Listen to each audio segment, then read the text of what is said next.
Nous entrons dans une période équinoxiale de 7 ans qui va modifier complètement nos priorités. C'est-à-dire que ce qu'on avait laissé de côté, qu'on avait même recouvert d'une chape de plomb, des sujets qui n'étaient pas intéressants, vont redevenir intéressants. Au premier chef, la question du masculin et du féminin. De plus en plus, les hommes et les femmes vont se demander ce qui est particulier dans le fait d'être un homme ou d'être une femme. Au lieu de se dire qu'est-ce qui est commun, qu'est-ce qui est paritaire, ou je sais pas quoi, enfin, la question n'est pas là.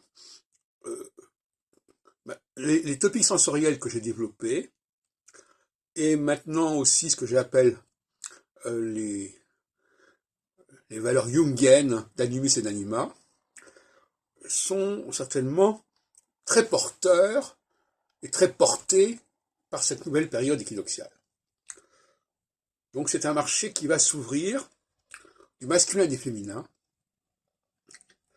Il ne s'agit plus de dire on est pareil, il s'agit de savoir éventuellement en quoi on diffère, en quoi on est complémentaire, et en quoi surtout il importe de ne pas créer des frottements et des chocs inutilement par une promiscuité malvenue. Ça, c'est un point essentiel. D'autres points essentiels concernent la question de la psychologie.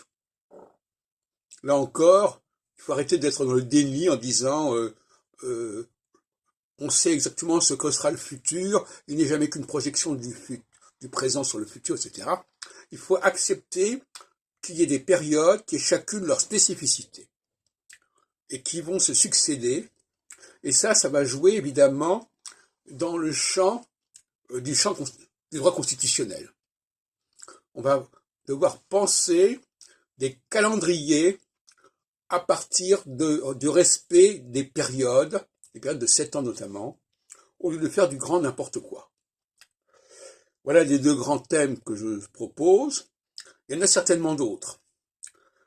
Par exemple, le rapport qu'on a à la question juive. Il faut arrêter de dire que les juifs c'est n'importe qui, n'importe comment. Les juifs ont une spécificité à découvrir, à mettre en évidence. Et là encore, mes travaux sont dans le ton de cette période d'équinoxialité.